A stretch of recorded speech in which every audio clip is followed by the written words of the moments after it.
आज हम इस वीडियो में सीखेंगे कि नम्रता का विलोम शब्द क्या होता है और इसका अर्थ क्या होता है, और साथ में हम कुछ उदाहरण वाक्यों से भी इसे और अच्छे से समझेंगे। तो सबसे पहले नम्रता का अर्थ समझते हैं। नम्रता का अर्थ होता है विनम्रता, शीलता या दूसरों के प्रति आदर और सम्मान प्रकट करना। यानी कि पोलाइटनेस को आप नम्रता कह सकते हैं। जब आप दूसरों के साथ पोलाइटली बिहेव करते हैं तो उसको आपकी नम्रता कहा जाता है। तो नम्रता का विलोम शब्द यानी कि विपरीतार्थक शब्द होगा अभिमान या अविनम्रता। यानी कि जब आप किसी चीज़ का अभिमान करते हैं या दूसरों के प्रति विनम्रता नहीं अपनाते हैं तो उसको अविनम्रता कहा जा सकता है।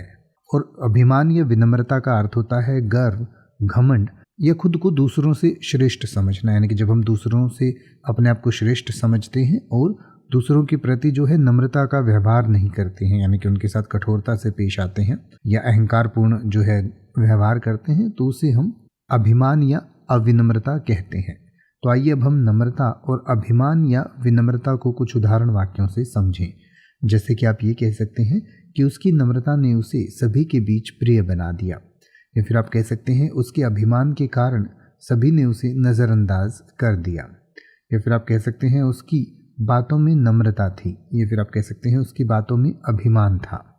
अब आप किसी भी वर्ड का मतलब हिंदी और इंग्लिश में YouTube पर सर्च कर सकते हैं। आपको मेरी वीडियो मिल जाएगी जिसमें आप बिना किसी फालतू बकवास के सीधा उस वर्ड का मतलब समझ पाएंगे। तो ऐसी ही वीडियोस को देखते रहने के लिए चैनल को सब्सक्राइब करें और बेल आइकन को प्रेस करें।